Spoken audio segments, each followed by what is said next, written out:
on, Kaidon. Nice to have you on the show. Thanks for having me, man. I'm good. How are you? Yeah, we've been chatting for a while, haven't we? And that, and on LinkedIn. That's the one. That's the one for professionals now, isn't it? Well, that's what they say. Yeah, we're professionals now. Yeah, we're professionals now. Have we got imposter syndrome? What do you reckon? Nah, man. I mean, LinkedIn's LinkedIn, innit? I thought it was a professional place until I went there. You can go in there, say what you want, as long as you don't offend people. That's it. Yeah, it's really nice to meet you, man. Anyway, It's good to meet you as well, my bro. yeah, man. It's been chatting for a while. I just want to get into it now.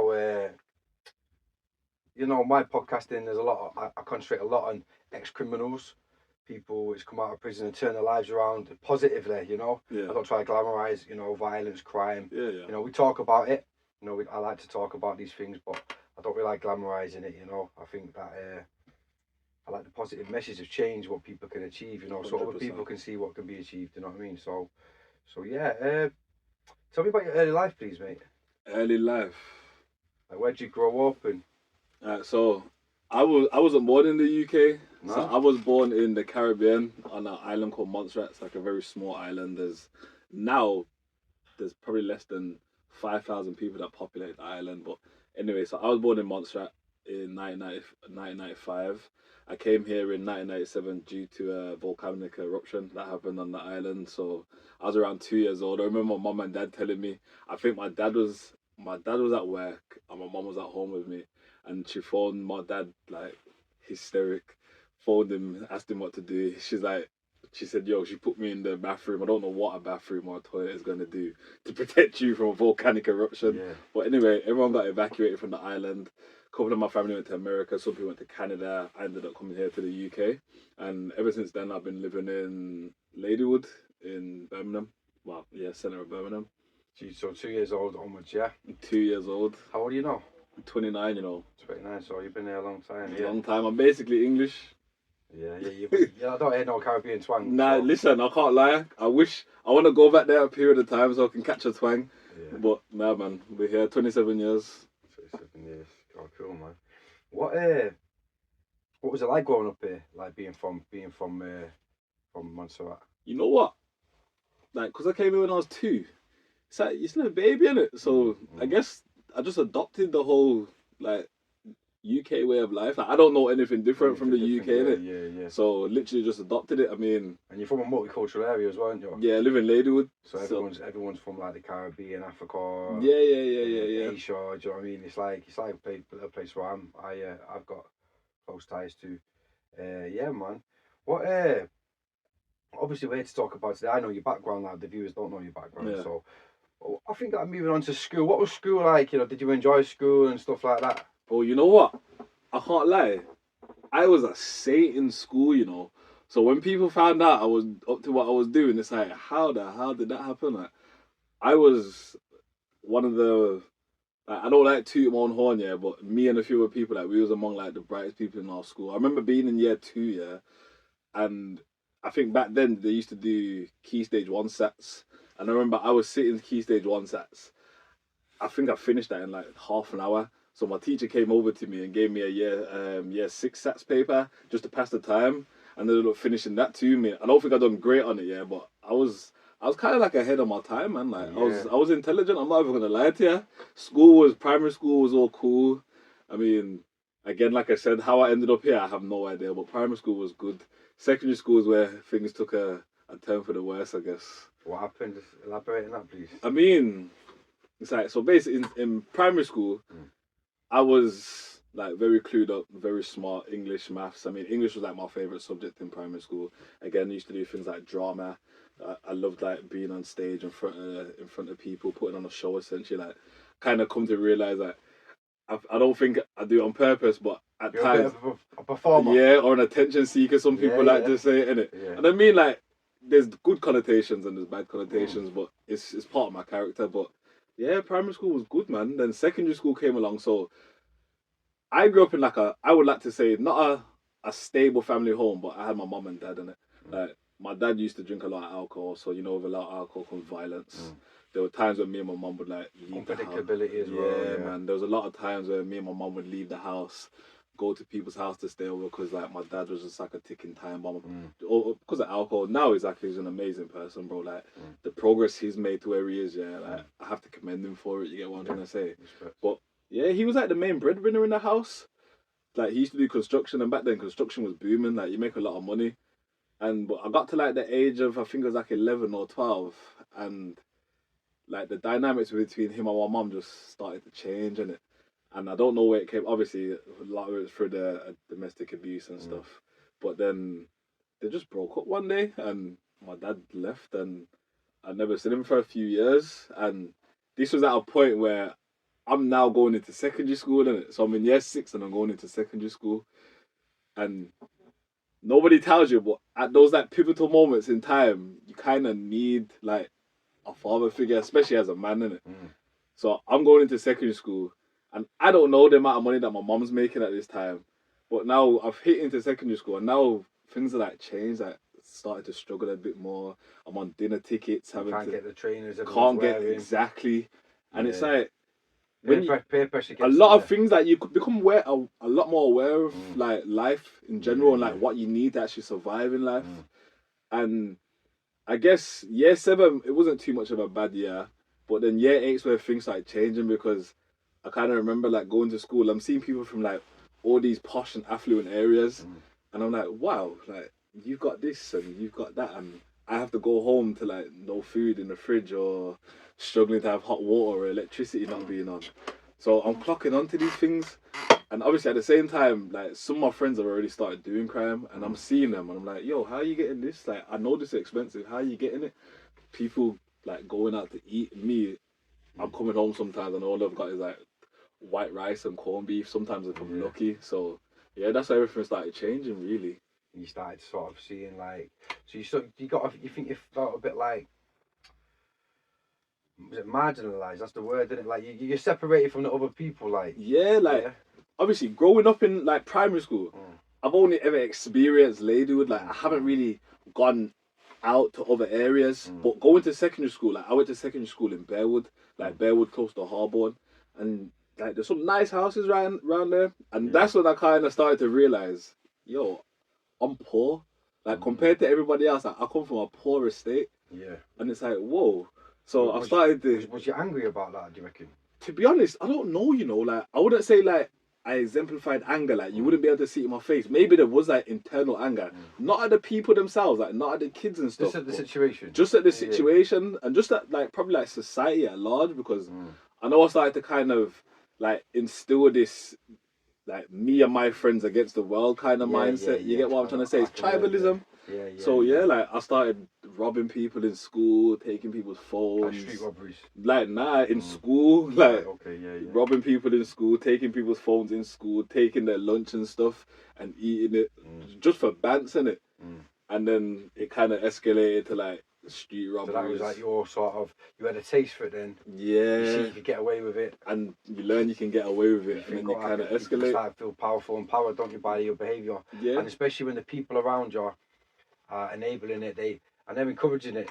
So you feel like in this tight, untouchable unit, yeah? Yeah, you know what it was? Like, I wouldn't even say that people encouraged it, because luckily, bro, I had like some friends, like people would never tell you this, but anybody that does road or does crime, like me personally, I don't think that's the avenue you actually want to go down. Like you do it because you kind of like you force through it from like your environment. Like I had, think about it, I grew up in a poor area.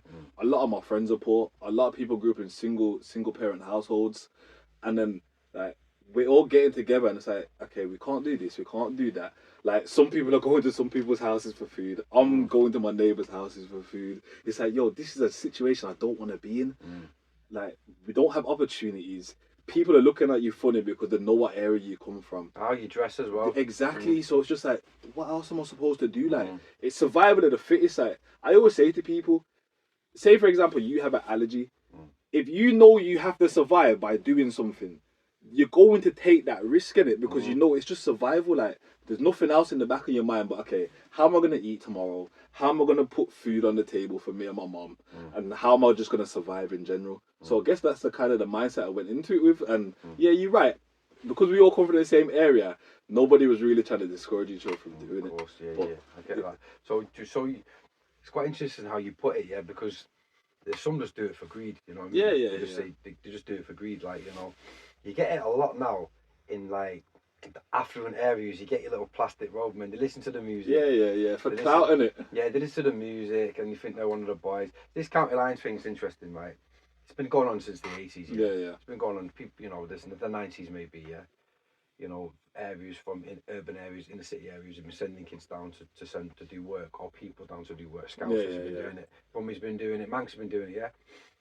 It's only recently it's become this phenomenon, yeah, where it's in the papers, county lines. It's been happening for years. Why? Do you know? And I've got this theory, right? I want to discuss with someone. Yeah. Because it's affecting middle class, upper class kids now. Because the music's cool. They're starting to sell drugs. They're getting dragged in. Exactly. And then they're not realising what they're getting dragged into. So now I think since it started affecting the more wealthy people, their children, it's a problem. Yeah, 100. But no one cared when it was their hood. 100%, 100. It's like, I don't remember what year crack came about. It's like 70s or 80s in America, and 80s, I think. Yeah, and it was predominantly in like you said, marginalized communities, poverty-driven communities, like your lower like LAs and stuff like that. It's not only until it started hitting Wall Street and places like that where people's like, oh, okay, wait, we can't allow this. So yeah, it's like nobody likes to admit it, but it's the truth, and if it didn't get that far widespread, if it, like you said, if it didn't end up in the middle class areas, yeah, it would not be brought to light as it is today. So I'm glad you agree with that, because I've been saying this for a while. It's only been since it's affected middle class, upper class 100%. People's children, that people's interested, that the government's interested, because there's been exploitation for a long time with children in the drug game and that. Do you know what I mean? I don't know if you've experienced that, but so you've answered a few of my questions, like, you know. Sorry, bro. No, it's cool, man. It's cool. I like that. No, it's good. It's good. Because this is what I'm a podcaster, like you to do the talking. Do you know what I mean? So, but the relevance, what you've done is you put the relevance of why you know, crime and stuff. When was you first exposed to crime? Like your first crime you ever seen where you thought that's a crime? The first crime I ever seen, I remember, you know, I was in primary school, yeah, and I was walking home, yeah, from primary school. There was me, my mum, my next door neighbor, and like a few other people. So like my house to my primary school is like a short bop, and it's probably like 7 minutes at max. So I remember we were walking home, and the two guys like were walking towards us, and they had like bellies on in it. One had a red belly, one had a blue belly, but they've walked past us, and I'm thinking, I've looked behind me like, this is weird. They're not restless. Like, nah, they're not like. I'm thinking this is weird. And bear in mind, you know, it's broad day. It's about you finish school at like 3:10, so it's about 3:20. Anyway, I walk down to my estate. There's like two separate sides where you can go down like the front side, or you can go down the back side. Me and my mum and my next door neighbour, we walk down the back side. So we're walking, and then we've come to it's a little alleyway, and you turn the corner, and as we've turned the corner, I've seen these same two guys that we've seen walking down here, leaning into a car, and one's got a screwdriver, and I can't remember what the other one had, and like they're basically trying to rob the people in the car, or rob the car, and I just see him just plunging away like this.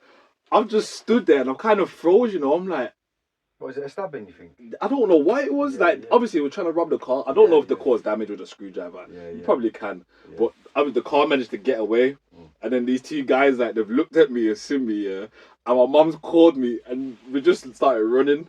And, like, we went round like a back way, and then we ended up to come back to the house. But that was the first time that I was ever exposed to like, any sort of criminal activity. How did it make you feel? Was you like, did you look up to it? Was it a buzz, or was you a bit scared? Well, I'm not going to lie to you.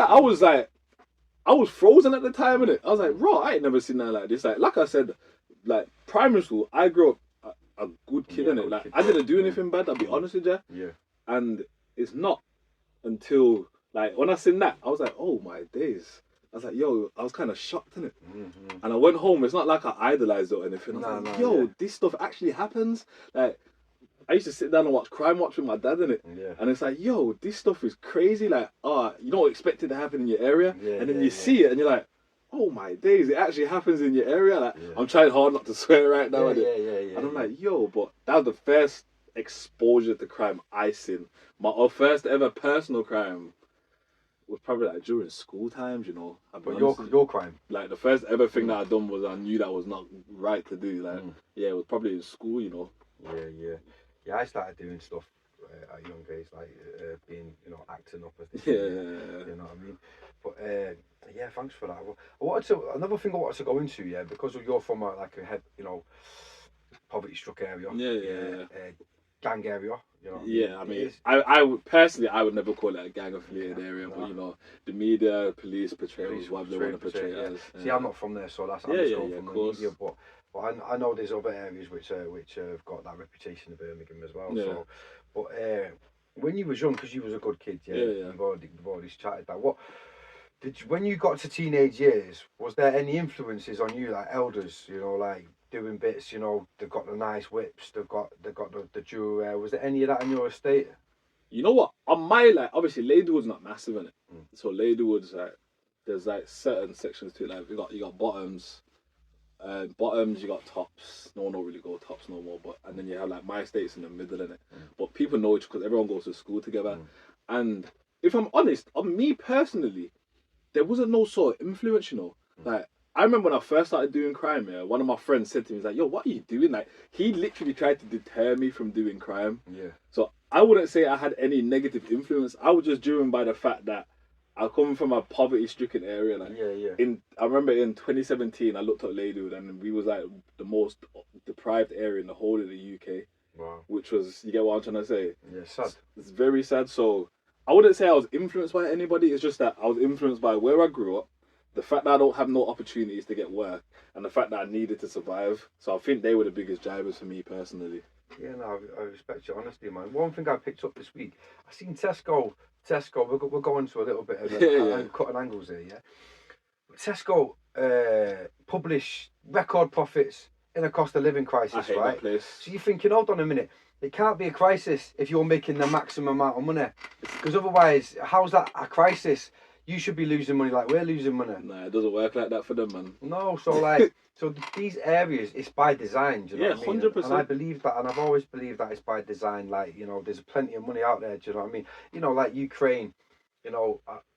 That's probably not the one I should speak about. But there's countries where they send billions of pounds in weapons. There is money, mate, when they need it. So if you say, right, this lady would need £1 billion, right, for regeneration and jobs. Yeah. Ukraine needs £1 billion for bombs. Bang! They find it out of the piggy bank. They get the piggy bank. They smash it on the floor and they find it. You know what I mean? So the money's there. Yeah, it is there. I mean, I don't know what the government want to spend their money on. It's up to them. Yeah. What I do when like the Tesco one's a very good point. It's like I come to realize, and again, like you said, is it by design? Is it by fluke? Is it just coincidence? I'm not too sure.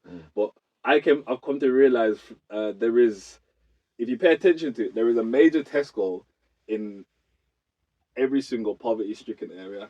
Like there is a major Tesco that everybody can go to in a poverty-stricken area. There's one in Ladywood. There's a massive one in Dudley that isn't in an affluent area. But when you go to the affluent areas, you have like, I don't even know, like Waitroses and Sainsbury's and things like that. Yeah. But I mean, again, there are certain things that are probably by design. But I mean, I'm not here to. It's not my place to talk about it. So listen, I respect that. I just like throwing them questions. Yeah, of course. Yeah, I respect the way you answered it as well. So yeah, man. What? So obviously, I know you've been to prison as crime. I don't want to talk. We don't need to talk about your crimes. Yeah, I mean, violent. Were they violent? Was it? I mean, I don't mind talking about them. Yes, I mean, so I started doing crime at 14. 14 till about 16. I never got caught for any sort of crime. You kind of, like you start to feel invincible, and it's like, oh, no one don't know I'm doing this. Like you just come home, sleep, wake up the next day, you feel good inside. Yeah. 16 is the first time I ever got arrested. I got arrested, got NFA'd again. It kind of instills this sense of, yo, you are invincible. Nothing's gonna happen to you. Yeah. These times I'm still in school doing a lot of madnesses. I'm still waking up the next day, going to school. Waking up the next day, going to school, like nothing ever happened.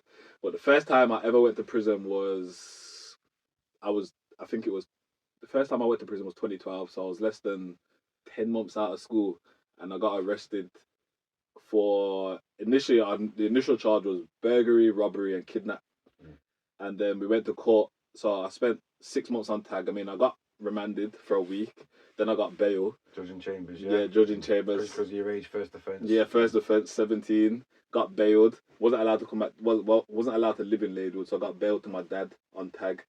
I thank him for that. Otherwise, I would have spent 6 months in jail, which I did not enjoy. Like when I went to jail for the first time. To be honest, a lot of my friends were in jail at this time, but it's still like I just sat there. I'm like, yo, this is a waste of time, man. This is terrible. Did you cry the first time you went to jail? You know what? I didn't cry yet, but I was just there, and I was just so pissed off. Yeah. I was just sat there like, what have you gotten yourself into? And bear in mind, I just left my solicitor, and he said to me, "Oh, like if you go to trial or if you get sentenced, like you look at 11 years." I'm just like, 11 years? I'm 17, bro. Yeah. I'm like, what?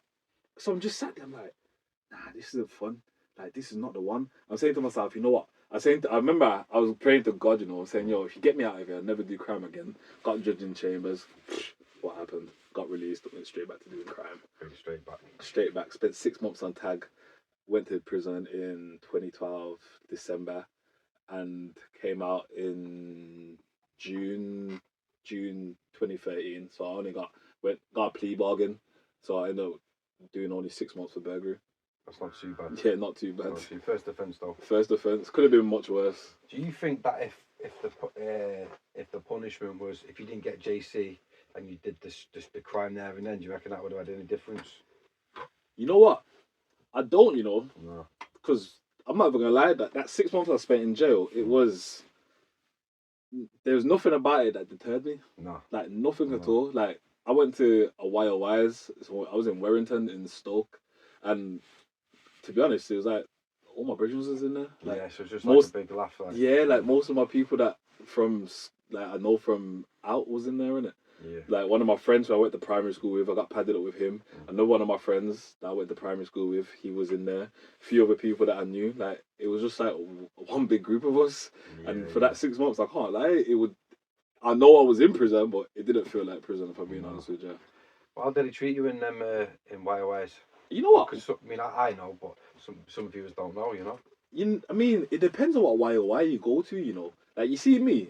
I don't know if you can tell, but I'm the kind of person that if I can make things easy for myself, I'm gonna make it easy for myself. Yeah. Like I'm not here trying to go cause screws headache, yeah, because I know from seeing it, yeah, you're gonna be onto me now. I'm just trying to like chill in it. So I remember, and plus a lot of my brothers was in there, and they was on the same thing, innit? It's like if trouble doesn't come to you, yeah, don't go find it. That's the kind of angle I was on. Yeah. So like me and my brethren were just padded up. I had it chill, bro. Like I was gym Waterley. I used to go gym, come back, servery. All the man them was on servery. It was just relaxed. If I'm being honest with you, like a holiday. It was literally like a little holiday, bro. Yeah. I'm not gonna lie to you. We shouldn't even laugh really, but it is. That's what it is, isn't it? Sometimes like it gets like that. What So what's your view on crime and punishment then? Like, you know, on that, like, what do you think it should be like that? It should be worse. It should be better. What do you believe about the young offenders? What's your opinion on that? If you have one.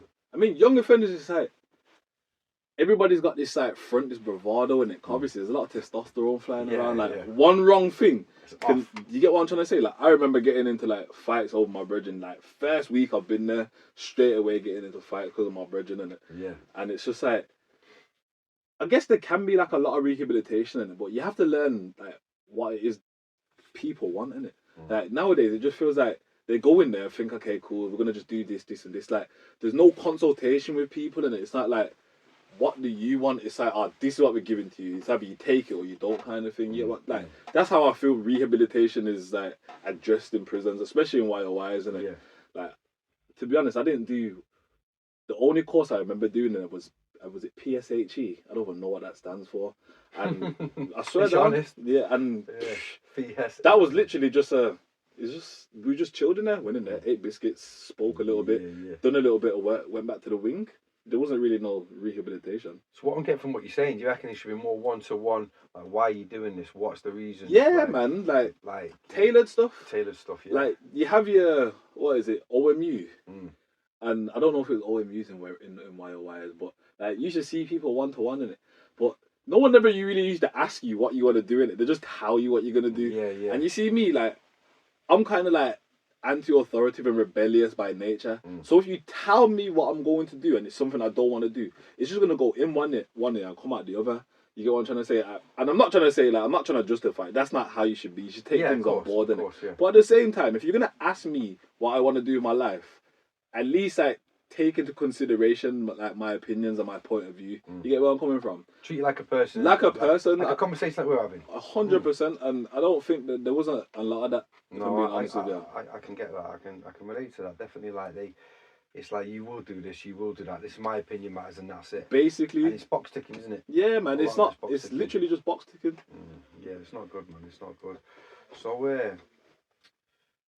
when was the last time you went to prison? Last time I went to prison was, so I went to jail from 17 to 18. So 2012, end of 2012 December to June 2013, and got released. Got released to the same area, doing the same thing, same people, no change, no opportunity. You know what? Bear in mind though, yeah, for the first time I was released, yeah, so there was 3 of us on our charge, yeah, and like me and one of my friends, we came out around the same time, innit? And we used to both go to an organisation called Temps to help us get work. And I remember, yeah, for 9 months, yeah. That's an agency, employment agency. Yeah. I've heard of them. So for 9 months, yeah, we both refrained from crime, innit? So we used to go there, remember? Obviously, we used to laugh about it, but we used to go there on the laptops, trying to search for jobs, typing up CVs and stuff. To be honest, like, I won't lie, they kind of did help, innit? And I remember the one time they give you like this leaflet, and you go into town and you go to a suit place, and they give you like a suit. First time I ever had a suit, and I felt like the man, I can't even lie. Yeah. But I remember I had an interview with a restaurant that was opening up on Broad Street, like literally like 5-10 minute walk from my house, and I had this interview. I remember it was a big group interview, so there's loads of people, but like they get you to like answer certain questions in the interview. It's like role play kind of. And if I'm being totally honest with you, I smashed the interview. Like, people on my table told me the same thing. One of my friends who's like, he's always been in work and in employment, he told me the same thing. And I remember after that, they put you into like a one-to-one interview. Yeah. Before you go to a follow-up interview. So I'm in this one-to-one interview, and we're talking, I'm answering all the questions well. The employer, like, big smile in their face, this, that. And then it came to the criminal conviction. And obviously, I'm a person, I'm up front. Yeah. I know what happens. I'm either going to disclose it and we'll talk about it, or I don't disclose it. You're going to do a DBS. I'm going to waste my time. I'm going to waste your time. So I told them up front what it was. Immediately, whoosh, I just see the look on their face just dropped. I just know what's coming. And it said, oh, yeah, okay, we'll be in touch. Went on my way. Spoke to my friend afterwards. He was like, oh, I don't think I've done that well, this, that. What happens? He phones me back a few days like, yo, I've got a follow-up interview. He's like, what about you?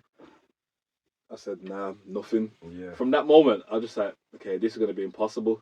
Like, for 9 months, almost a year, trying to get a job, no luck. The jobs that I'm going to are just looking at my criminal convictions, just be like, yeah, no chance. So it's just a bit disheartening, you get what I'm trying to say? It's very so sad, very you just sad. go back to doing what you know best. Do you know best? Someone I know did 3 years in training computer tech. Well, it was me actually. It was not Yeah. it was me. So in 2010 I did 3 years of training to computers. Yeah, I could do servers, right? So I could be a server administrator, yeah, for Microsoft, right? So I go into a computer, 100 computers, and I run the server, yeah. Same. No one told me when I started that would be a problem, right? So I did 3 years of that, and then got nowhere. Like no jobs, like criminal record. Yeah, you're not getting a job. A lot of sensitive material. I get where they're coming from. Yeah, but it would have been nice for the job, and be like maybe a bit of extra.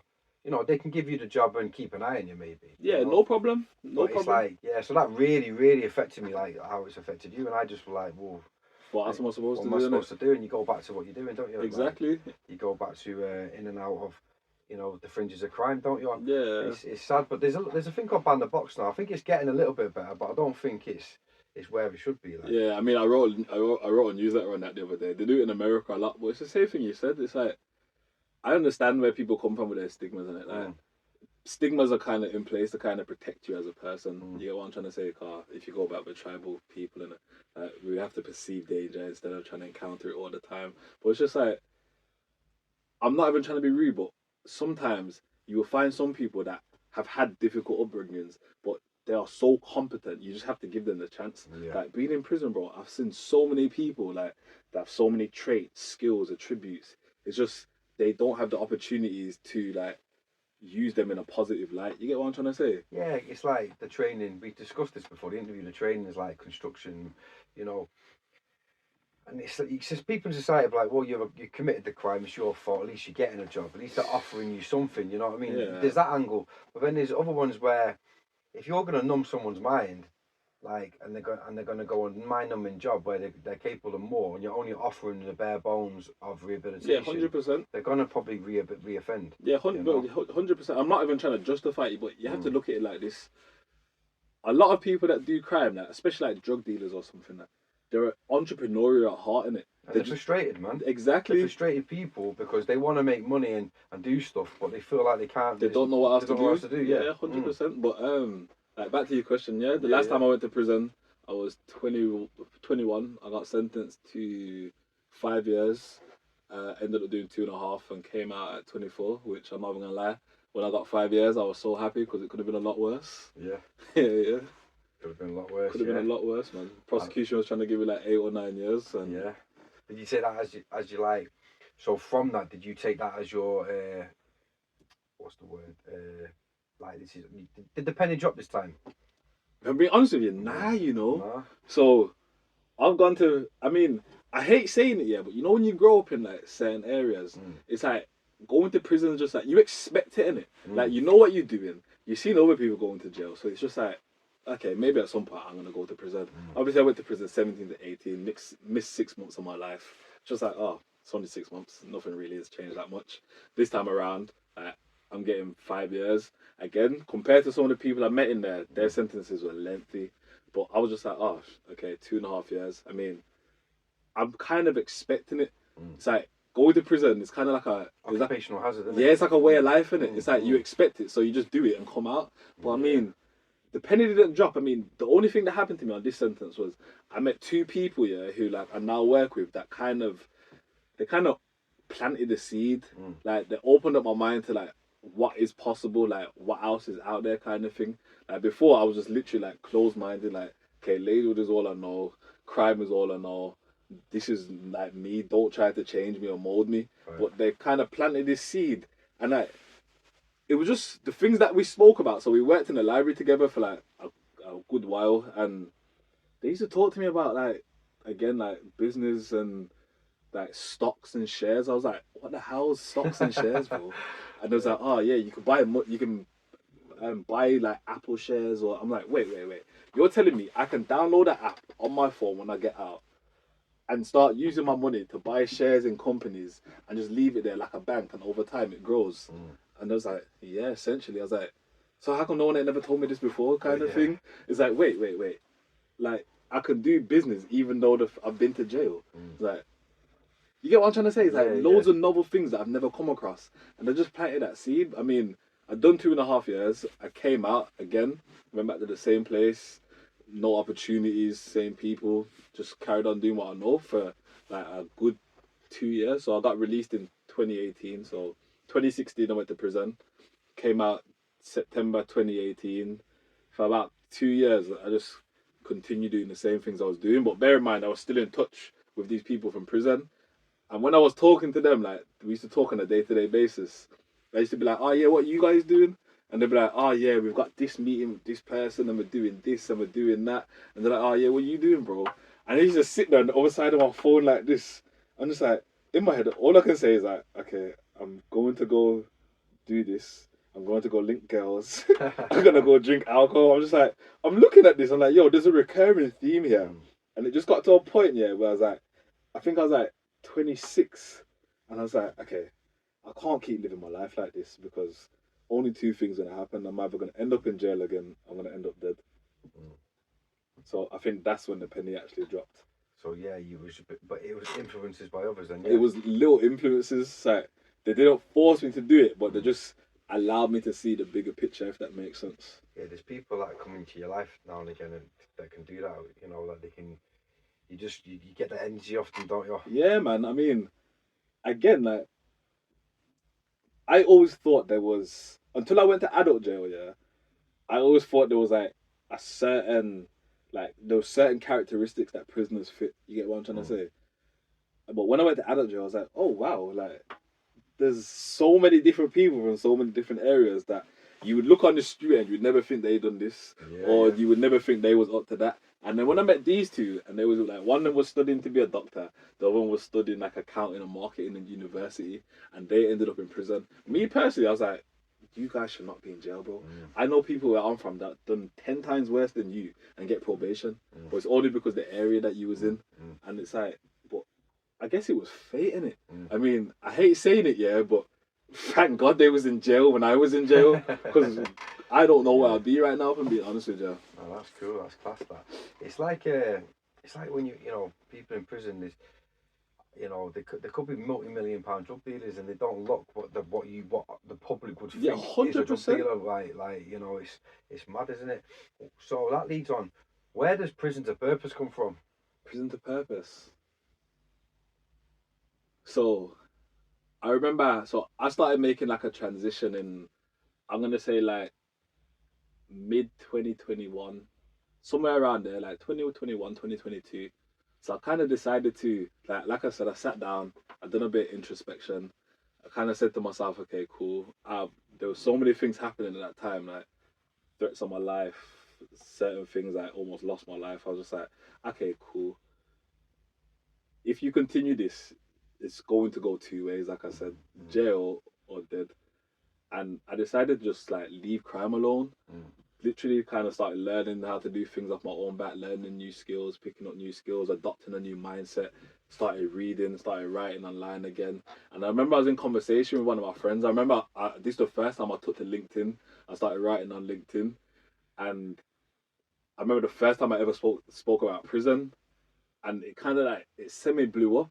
And I remember I was talking to my friend there. I was like, yo, I need to get all the man them on this, man. Like, we need to, like, everybody needs to know, yeah, that we don't have to do crime to get where we're trying to go. Like, if you speak to people, like, all they want to do is make money so they can provide for their families and stuff. You get what I'm trying to say? Like, the conversations I remember having with my friends when we was young, it's like, okay, cool, we get in, we make as much money as possible, and then we get out. What getting out looks like, nobody knew in it, but there were the conversations that we were having. And I guess it came from, we were just talking, like, me and my friend, we were just talking, yeah. And he was like, yo, he's like, it's crazy how you went to prison and then you found purpose, innit? And he's like, yo, why don't you just put prison to purpose on your LinkedIn? I was like, yo, that sounds kind of corny, but it sounds kind of cool at the same time, innit? It's like, what we wanted to do at the time is just get people like to adopt like technology, innit? Because once I started adopting technology, it's like, it gave me this new lease of life. You get where I'm coming from? Yeah. So I think that's what it was born out of, just like, yeah, you've been to prison, but you can still find your purpose, kind of thing. Yeah, it's a good phrase. I like it, man. Prison to purpose. I said that in another interview, and I was corrected that it was yours.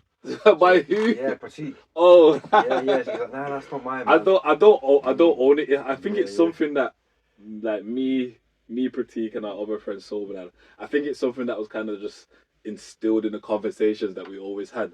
We just didn't know how to bring it to light. And then I think once we adopted that, that's how we brought it to light. Phrase, man. I reckon that can go far. That. Hopefully, man. Hopefully. It's a good one. There's so since you've made this change, yeah. What struggles have you had? Like, it's not all been the easiest, I'm sure.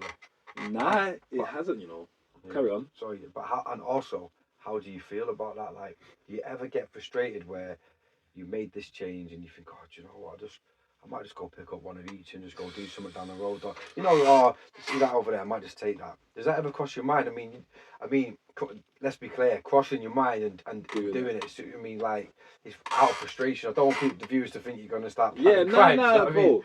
Anybody that tells you that they've done crime, like, I've done crime for what? A good 12, 13 years of my life. And I've only been on this, like, transition for, like, the last 3, maybe. There we go. So, anybody who tells you that they stop doing crime and automatically they never think about it again, like, it's lying. They're lying to you. I was having dreams the other day where I was doing the things I was doing before because it was easy money. And don't get me wrong, it's been hard. It's because I've known what I've known for so long. Leaving it was like, it sounds crazy, but leaving crime alone was like one of the scariest things I've ever had to do. Because it's kind of like, this is all I've known for my entire life. Now I'm stepping into the unknown where I don't know what's going to happen.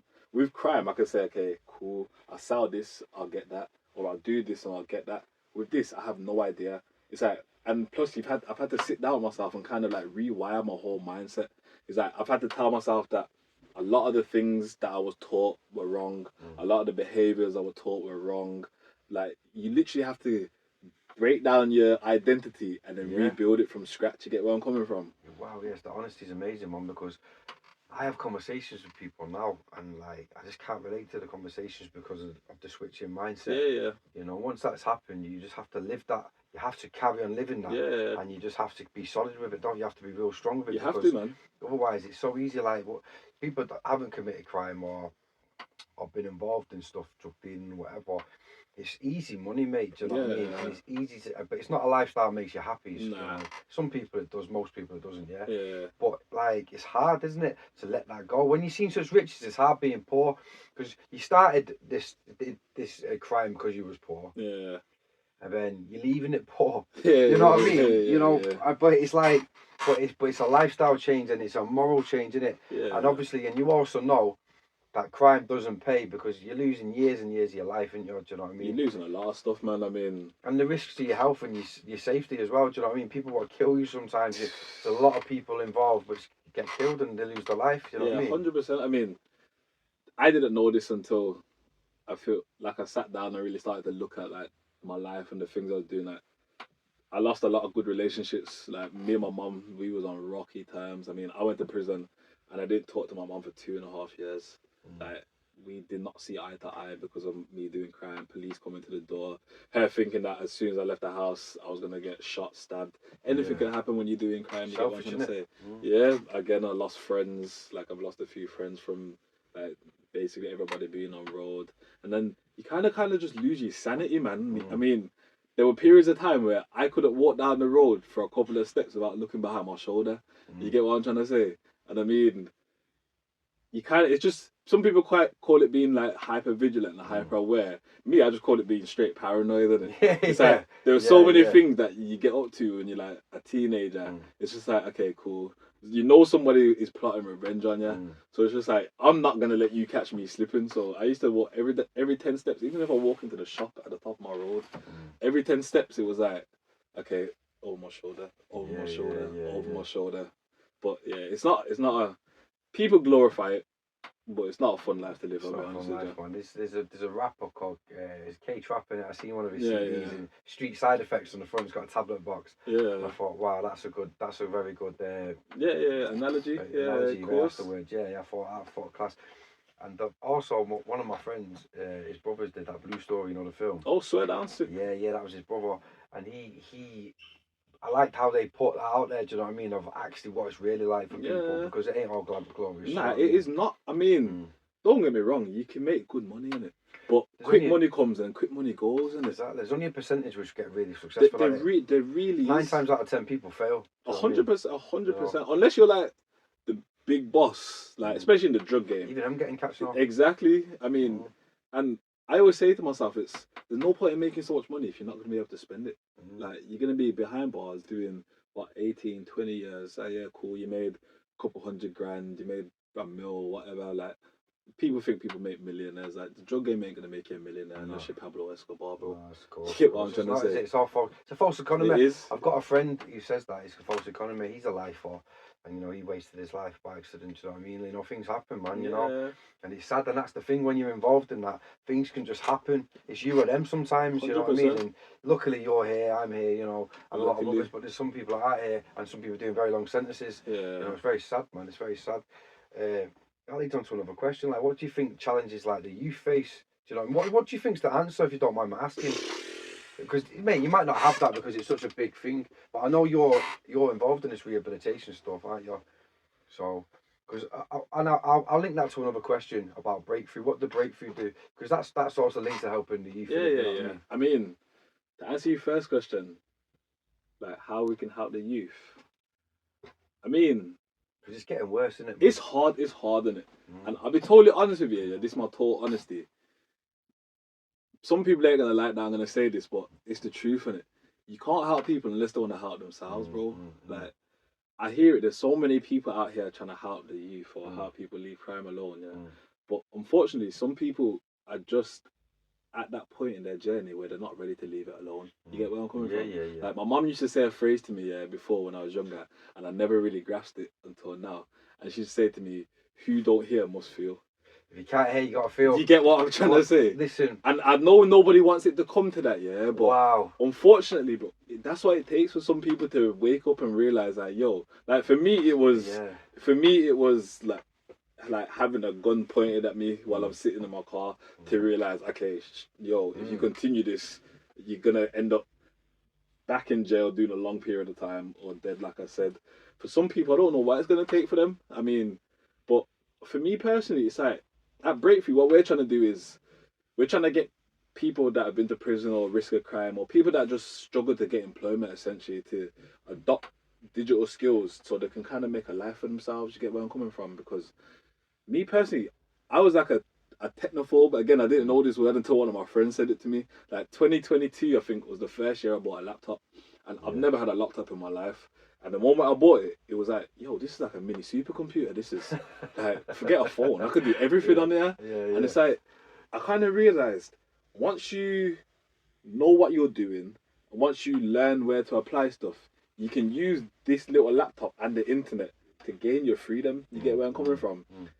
There's no more having to run through people's doors to get this and risk going to prison. There's no more having to sell this and then risk a police chase. Like, we want people to realize that you can use technology and adopt technology and learn the skills, the resources to kind of find the opportunities. I mean, it comes down to an individual, like I said.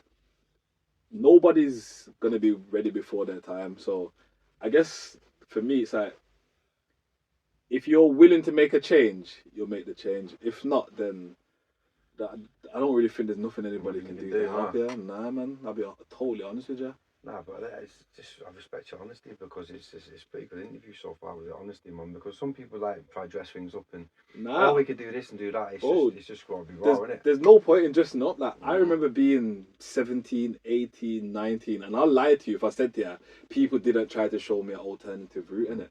Like I'll be 100%. Like people from my estate that like worked real well, they have been in places that I've been in, try to show me an alternative way. But at that point in time, I was just not ready to take it on board. You get what I'm trying to say? Like all I had in my mind was, okay, cool, I'll listen to you, but I'm gonna go back and sell drugs in it.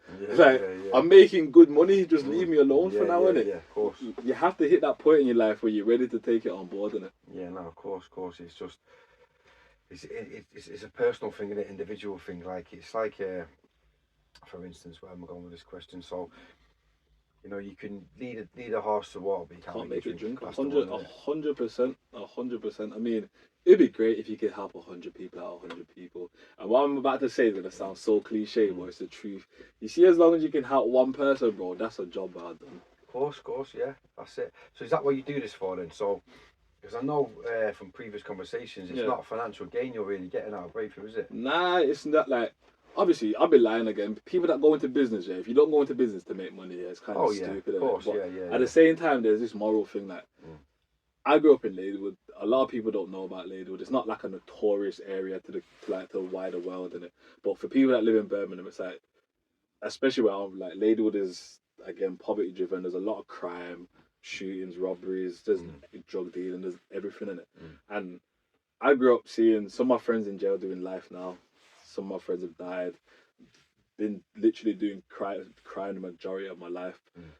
And it was just so much stress. And I'm just like, yo, when I kind of adopt this digital lifestyle per se, it's like there's so many people out there, that are making money online, because they've learned skills and they've learned how to bring value to other people, and they don't even have to think about having to do crime. It's like if me and my friend can show people, like show the man them, or show people that been in prison that you can use digital technology, to still get where you want to go. Like, that is a job well done in my eyes, bro. Wow. I'll be honest with you. So what do you actually do then? What do you provide with Breakthrough, or your role? What is it you do? So my role, I'm marketing lead. So I'm basically in charge of like everything external, like to public communications and stuff. But what we're trying to do is we're trying to, like I said, get people to use technology to kind of free themselves from a In life of prisons, crime. yeah. Nah, well, initially it was in prisons, but working with prisons sometimes is they're not. Some of them they don't really want to play ball sometimes. And why do you think that is? Again, you just have to ask the Yes. government, bro. Ask the Yeah. governors, man. I mean, I would like to think that in prison would be the best time to get people in it because Yeah. they haven't got a lot going on. They learn these Especially things. if you're offering something which Exactly. can help them change. Exactly. But right now we're just focused on people in the community, innit? Like, so people that have come out of prison, people that are struggling to get jobs, or people that are at risk of crime. Like, we really want people to learn that because we live in a digital world, like right now. Yeah. Like, look at it right now. We're here recording stuff. Yeah. You get what I'm trying to say? People are spending like half their life in the digital world. So instead of wasting your time just scrolling through Instagram, Snapchat, all these things, like learn how to use these tools, yeah, because that's what they are essentially. Like learn how to use these tools to make a living for yourself, and that's what we kind of want to do, innit? Oh, class. What? So what there was a question I wanted to go into. So I see you on LinkedIn, yeah. Yeah. And you put a lot of influential posts on there. Yeah. Yeah. So where do you get the ideas from? Like, it's just from lived experience. You Yeah, just sit man. there and just think, right, this will benefit others, or is it like? I mean, what is? Because you're basically essentially using that as a tool. Yeah, I'm learning here with you because I am terrible with technology. Yeah, I can use it. You know, I've got a camera, but I still use my phone. Yeah. I've got a laptop, I still use my phone. I don't know how to use a laptop to its full capacity. Even though I did that course years ago, it's been so long. Like, that was 14 years ago I did that course. Yeah. 11 years. I can use a laptop. I'm not useless. But you're not like proficient with it. Not proficient. Like, things have Yeah. changed. You know what I mean? Like stuff's to change. That was Windows 7 then. You know what I mean? Yeah. I mean, it goes back to what we said earlier, innit? Like, you just kind of like I was not good with laptops, innit? Like, I only got my first, like I said, like 2021, 2022.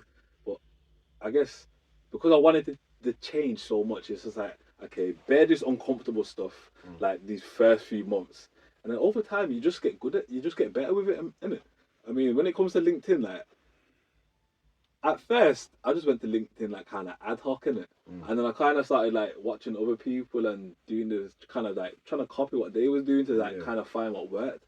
But then I found that the best thing you can do is just be authentic on there. Like, in the back of my mind, I was like, yo, I'm on LinkedIn, a professional platform, and I'm going to talk about prison.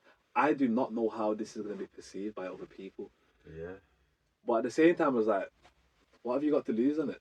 Like, what people are going to tell you, like, oh, yeah, you're a criminal. Yeah, okay, cool. I know this. I don't know. Tell me something I don't know. Yeah. But I'm not afraid of it. So I guess I just took to it. And I mean, I guess I just tried to talk from the heart, if I'm being honest with you, bro. Like, to be honest, a lot of the things that I say online, it's kind of me giving advice to my younger self, if that makes sense. Yeah. I see. I got that as well. You get what I'm trying to say? I was looking at a few things you post because, I mean, I only use that social media. I use that quite a lot. I mean, I never knew about this. Like, you don't. I'm still new to like all this stuff.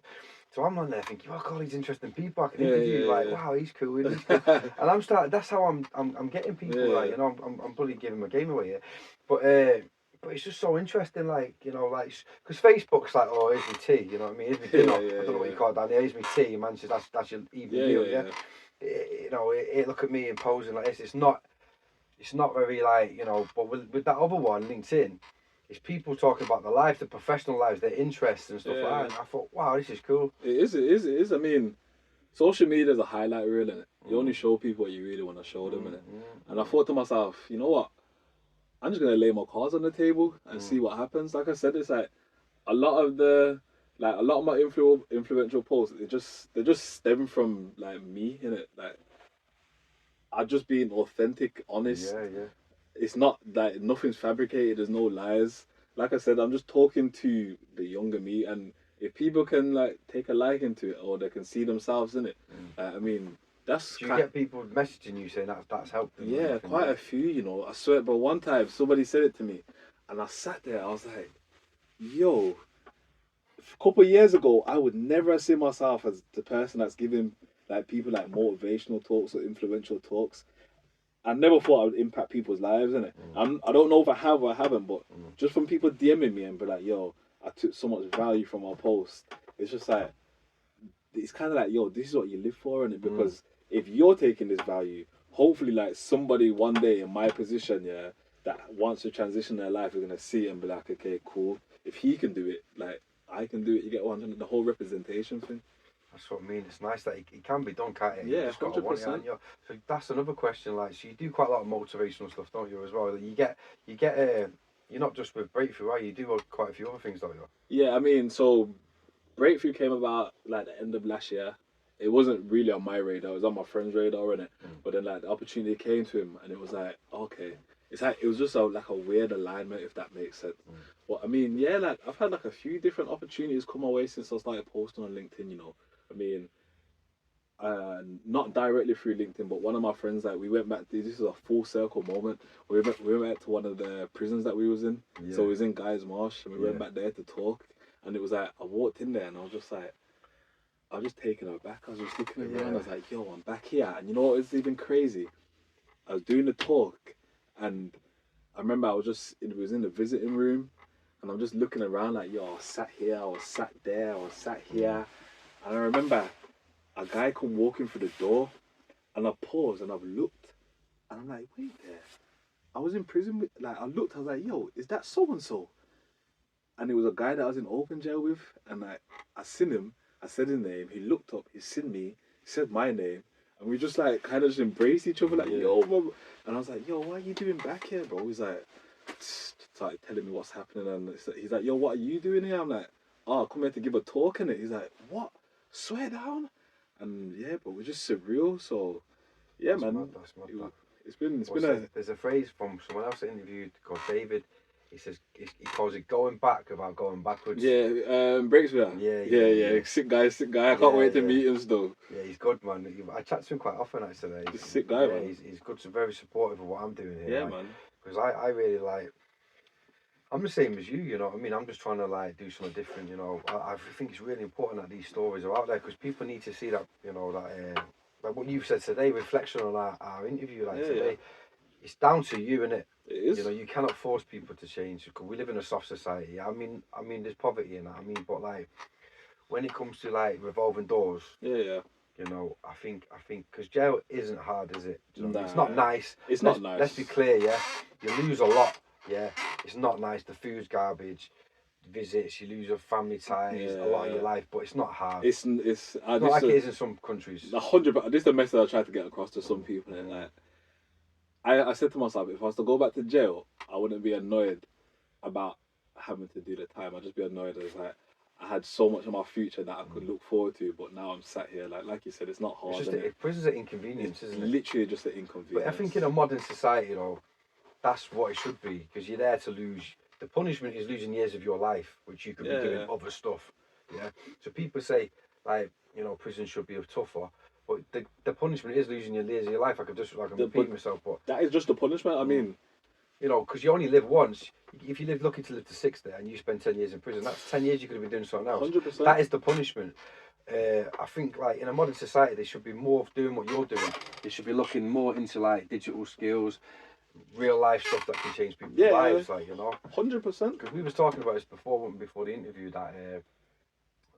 They sort of mainly focus on putting ex-criminals into construction, don't they? Yeah, into labour jobs. Yeah. I mean, it's still a good thing. Yeah. Like, it's still a good thing, but it's not for everybody. Not everybody. Like, I've got friends which could never do a labour job. They're just not built for it. Like, you know, they're just not physically built for That's it. Me. I thought you was a gym modeler. You mean? Yeah. You know what? It's like I'll put it this way. I like physically, I'm okay. Like I go to the gym 5 times a week, but I hate labour stuff. Like even in prison, they used to make me like I have like a level 1 or level 2 in bricklaying. Like I used to go with my dad sometimes to do like extensions on houses, and don't get me wrong, I was good at it, but I cannot see myself spending 10-12 hours a day doing this because in my mind, like. Why can I not aspire to do more? You get where I'm coming from? It's like, and I'm not trying to say that there isn't a place for these kind of jobs. Like, there definitely is. But from what I've realised and people that I've spoken to, it's like prisoners have such like a diverse skill set that putting them into only labour jobs is doing them a disservice. And society disservice. 100%, bro. Like, some people might think, oh yeah, what can prisoners bring to society? Mm. Bro, prison. If you sit down and talk with, like, I've met so many clued up prisoners, that have such good ideas. It's just that nobody takes them seriously, or they just don't know what to do in life. Mm. And I think if you stop trying to force people into warehouse jobs, like, don't get me wrong, to tick yourself over if you just come out of prison, cool. But you have to sit down with them and see where they're trying to go, like, see what they're trying to do and support them with it. Otherwise, you're just gonna keep having this cycle, because a lot of prisoners don't wanna. A lot of people don't wanna just. Even people that are in employment now don't wanna just go to work just to get a paycheck. Like me personally, I don't wanna go to work knowing I'm gonna get what £400, £500 at the end of the week. When I was doing crime, I was making 3 times the amount of that money. Like, I wanna aspire to do something where essentially I can earn my freedom back. And I've, through a conversation with a lot of my friends, like, these are the things that I found in it. Like, these are like the key themes that I found.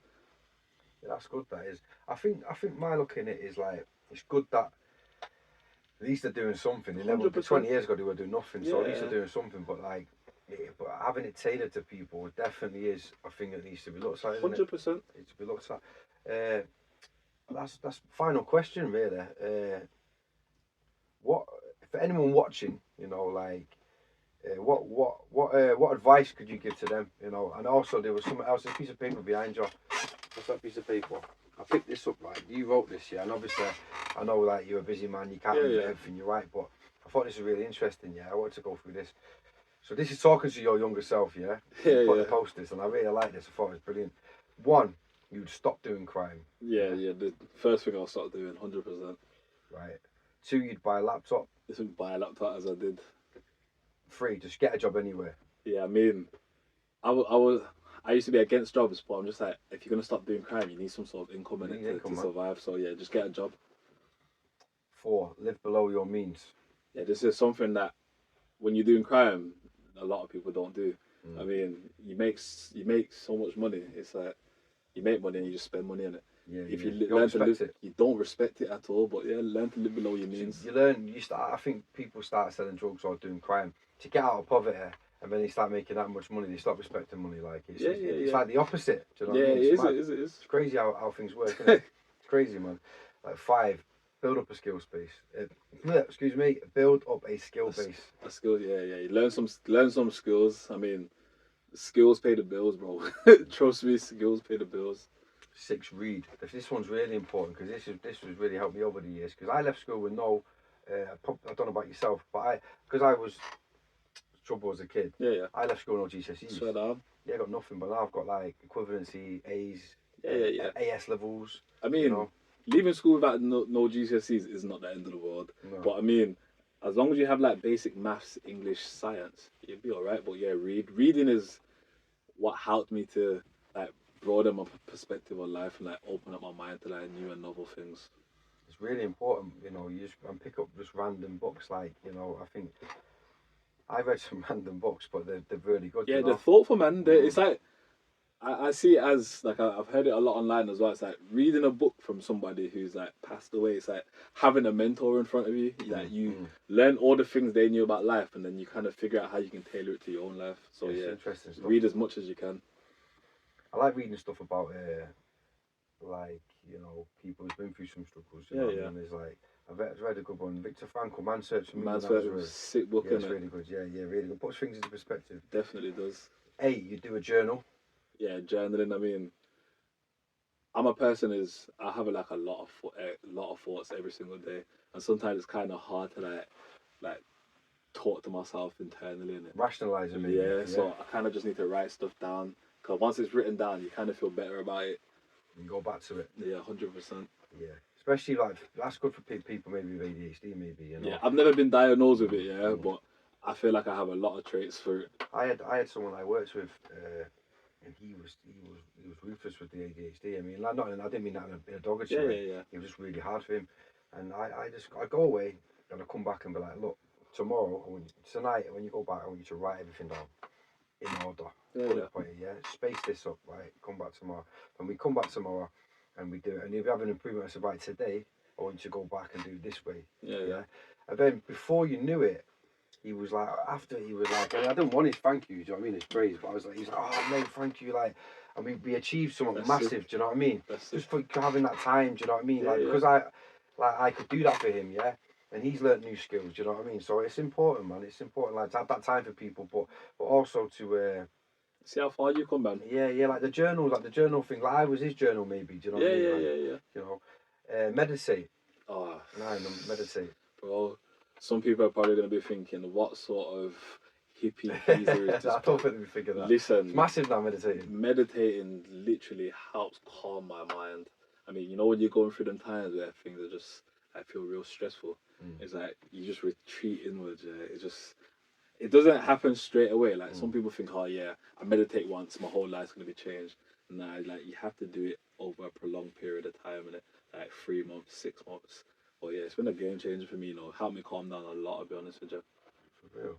I've read a book about it. I tried it, and it takes a lot of mastering. It does. It Takes a lot of mastering. 10. Drop bad habits, and health is wealth. Yeah, I mean, yeah, I had a lot of bad habits when I was a kid. Like loads of bad habits. I didn't realize they were bad habits at the time because nobody doesn't really tell you about them. But I mean, I used to drink alcohol like it was water. I used to smoke every single day, like literally every single day from morning till noon. Spent so much money on it.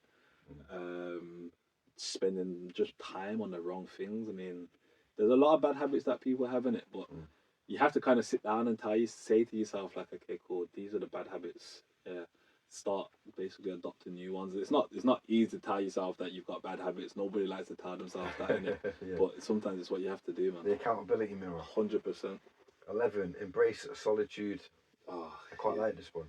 Yeah, I mean, there's a guy that I listen to, yeah, like called Naval, yeah, and he said something along those lines, like solitude. It's not solitude is your best friend, but you see, when I embrace solitude, like I shut off literally from the world, yeah, like from my friends and everything, like a good 6 to 8 months, and I think that's the moment I kind of found myself. You get where I'm coming from? It's like I grew up around everybody for so long. It's kind of like everybody has an idea in their head of what they want you to be, and they kind of project that onto you, and like subconsciously you absorb it in it. You do, yeah. But when I started to embrace solitude, I kind of found myself again. I kind of said, okay, no, this is who you are. This is what you like doing. It doesn't matter what anybody else thinks. This is you.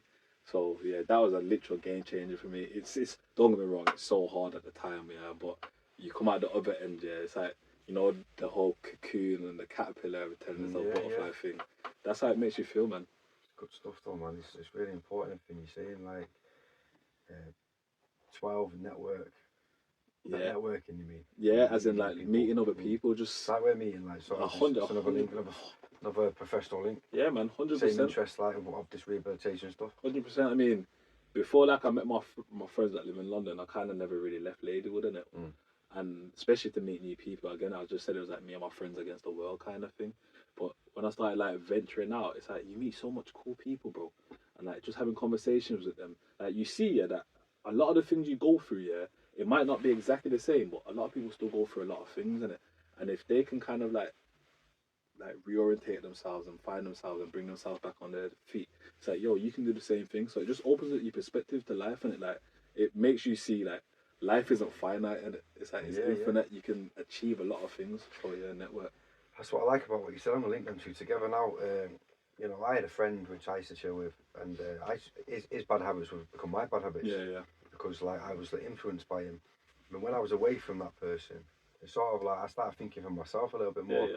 You know, when you're together with certain groups and that, you start thinking as a unit rather as an individual. Group thing. There's literal psychological stuff. It's mad, yeah. But when you start networking with people who are not in crime, you know, like if you want to make that change, you have to start networking with people with the same mentality. 100%. And that's other group thinking. Do you know what I mean? It's very 100%. important. 13, put skills into practice. Yeah. Just straight away. I mean, action is everything. You learn a lot by you'll learn. I've seen something like you learn 10% by reading. I think like 30% by teaching others, yeah, but you'll learn the most, yeah, by taking action. Like take as much action as possible. And there's no time like now. There is no time like now. It's like obviously with my podcasting, I just got into it. Like, you know, just 100%. bought a few cheap items and got into it. Best way. I was a bit afraid, you know, because I know a lot of the top ones now. They've got some really expensive kit, but I thought it don't matter, just get it done. If you listen, everybody starts somewhere. Exactly. All these people you know there that have 4K cameras, 5K cameras, high definition, 25 different angles. I promise you, yeah, they started in a small room with their phone. With their phone, exactly.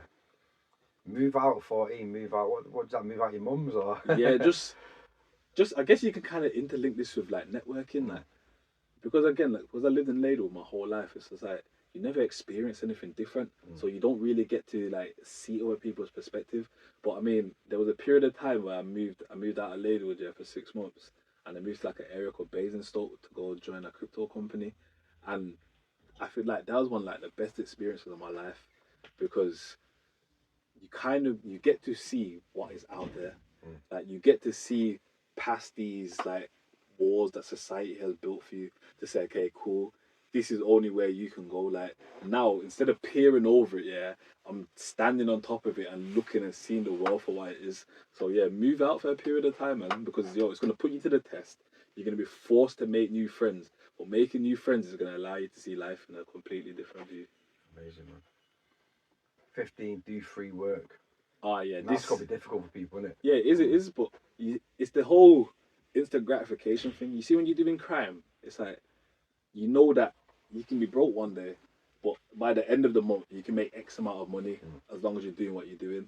When it comes to like skills or digital skills, like you kind of have to show people that you're capable, and there's nothing wrong with that. You know, it's like I don't want to say it, but it's like going to the trap. Is that you go there, you might not make money for like a few period of days, but you just stick it out.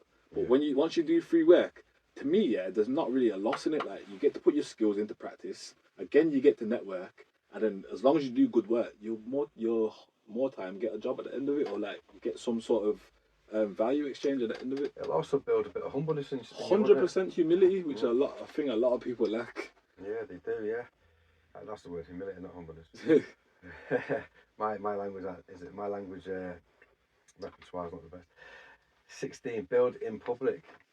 Yeah, what do you mean by that? So this is something that like me and my friends have been practicing. Like, I wouldn't say I'm a recluse, but just from doing crime, it's kind of you don't want to be in the spotlight, innit? Like spotlight, doing crime, spotlight means prison in it or some sort of trouble. It's like when you see people drive, like you say, oh, they're in the flashy and that. Yeah, it's like that because the police will see you. 100%. But now I kind of realize that building in public, especially through LinkedIn, it just opens up so much opportunities for yourself. It's like you open up so many opportunities. Again, you get to practice your skills, and I'm just so fixated on like we are in a digital world right now, and I've seen so many like people out there that create content and stuff, and they've like literally been able to transform their life just through doing that. And it's leveraging it. Like we live in a world where code and media is everything. Like all these platforms that we use, all these social media that we use are built on code, and they have media built on top of them. So if you start building in public, bro, there's so many opportunities that can come your way. You don't know what's waiting for you around the other corner.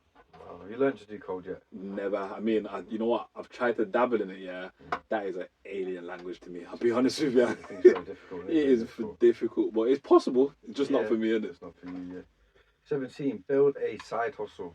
I'm not talking about still. Yeah, not about selling drugs. I mean, not just on the weekend. Nah, I think this goes to people that work jobs and like if you're a prison leaver and you've got a job, yeah, don't think this is be all or end all. Like again, yeah, I respect people that have 9 to 5s. If a 9 to 5 is what you want to do, yeah, then kudos to you. I am not here to tell you any different. Course, yeah. But I know within myself, yeah, that there are people that are working 9 to 5 jobs, prison leavers that are working 9 to 5 jobs, yeah, that this isn't all they want from their life. So I would say like find something you're interested in, pick up a skill, and build a side hustle on the side. Could the side hustle be evening college, maybe? 100%. A night course or something. 100%. Distance learning, exactly. I work 60 hours a week, yeah. Yeah, and I still manage to do this. There you go. Because I'm interested in this. I don't know where it's going to take me. I do this for free. I do it because I want to hear the stories. You know what I mean? I just think it's important. Like, I was exposed to this podcasting, and I thought I quite like it. So I just thought this is my side hustle. You don't know where it can maybe I might take make money out of it one day. Maybe I won't. I don't know. But it's my side hustle, 18, work your ass off. Oh yeah, that just goes without saying. If you're gonna do it properly. If you're gonna do it, I mean, there's a quote that says, "The way you do the way you do anything is the way you do everything, kind of thing, innit? It's like I've never been a person. I'm all in or all out. I can't do the half-hearted stuff in it. It's either I'm gonna be all in or I'm not gonna do it at all. So yeah, just work as hard as you possibly can. It's like good advice. I mean, I know this is advice to your younger self, Yeah, but good yeah. advice to people for In that general, is like, because you're never going to get nowhere if you don't do that half-hearted. definitely not. Learn patience. That's a powerful one. That was probably the biggest thing for me, you know. Because you want it now. With doing crime, you get everything straight away, innit? Mm. But I guess I kind of shifted my mindset to like, okay, 10 years down the line, like instead of wanting everything now, learn to delay gratification. Because from what I've like read up and just like studying all these people that have made so much endless amounts of money, like all these millionaires and billionaires, like they delayed gratification for years before they seen any sort of like before any money came to fruition, before any success came. Like Jeff Bezos, he built Amazon. He didn't see money for 10 plus years, and now look. Learn to delay gratification because somewhere down the line, yeah, the rewards are gonna come to you, innit? Yeah, exactly. And if money is your goal, you know, anything, if you believe in it, you just keep believing in yeah, what it's you're doing. with everything. It's even if you're exercising in the gym, it's like you're not gonna go from unhealthy to healthy in a matter of 2 weeks. You can exactly some of these people, like these bodybuilders, these people that are in shape, they've been training for 10 plus years. You get where I'm coming from. So you have to learn how to delay gratification. Yeah, definitely. 20, ignore all distractions. Yeah. So just shut yourself off Just more than distractions. shut yourself off, man. I Just mean, tunnel vision, yeah. I was like, there was a period of like when I was younger, I loved a little party. I loved to go here, go there, go everywhere, and be and do everything. But then I just kind of realized, like, yo, none of this is going anywhere. In 5 years' time, parties are still gonna exist. Yeah. In 10 years' time, there's still gonna be a club to go to. Yeah. So it's just like in 10 years' time, there's still going to be girls and women. So just ignore these distractions for now, and it like focus for now, and then somewhere down the line you can come back to it. But me, I spent all my life like I said, doing all the things that I deemed wrong in it. Like to some people it might not be wrong, but for me it was just like that's a lot of time wasted. So for now it's just like have fun where and when you can, but ignore distractions and just stay focused on tunnel vision. I like how you say that it's perspective as well, because you thought it was wrong. Do you know? Yeah, I mean, some people wouldn't. Some people don't think that behaviour is wrong. It's all perspective, man. It's all subjective. And this is a really good one, and I live my life to this one. Show up every day. Show up. You just got to show up every day, do what you can, innit? You're No one's perfect. Nobody. You just got to try, and as long as you're trying, you're doing something. Yeah, like I mean, again, from what I've seen from all these wealthy people, all these people that have success or have what they wanted and got what they wanted out of life, it's just literal consistency, bro. Like there's a quote that I always say to myself here when like, you know, when the uncertain times feel like it's getting a lot of you, it's just like you have to stay in the game long enough for you to figure it out. And once you be able to do that, if you stay in the game, yeah, you'll figure it out eventually. And the only time where you're not gonna be able to figure it out is if you quit. Man, it's a marathon, not a sprint. 100%. Bro, it's been great to meet you. I've learned a lot of you today. Love really enjoyed it, man. This is why I do this. Thanks for having me, man. Nah, it's cool. I hope you enjoyed it as well, man. Yeah, man, it was good. Yeah, it's good, and I hope the viewers, man, I hope someone gets something from it. Take it easy, bro. Yeah.